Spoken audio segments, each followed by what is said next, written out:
Praise the Lord. இன்றுள்ள கர்த்தருடைய வார்த்தை யோவான் 12ஆம் அதிகாரம் 46ஆம் வசனம். என்னிடத்தில் விசுவாசமாயிருக்கிற எவனும் இருளில் இராதபடிக்கு நான் உலகத்தில் ஒளியாக வந்தேன்.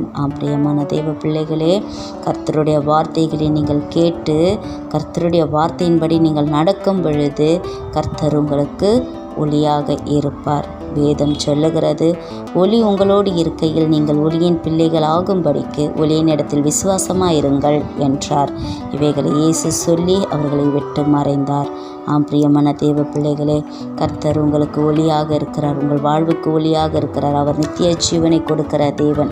வேதம் சொல்லுகிறது, கொலோசியர் 1ஆம் அதிகாரம் 13ஆம் வசனத்திலே, இருளின் அதிகாரத்தினின்று நம்மளை விடுதலையாக்கி தமது அன்பின் குமாரனுடைய ராஜ்யத்துக்குட்பட்டினவருமாய் இருக்கிற பிதாவை ஸ்தோத்தரிப்போம் என்று நாம் கர்த்தரை ஸ்தோத்தரிப்போம். இருளிலிருந்து ஒளியின் இடத்தில் சேருவோம்.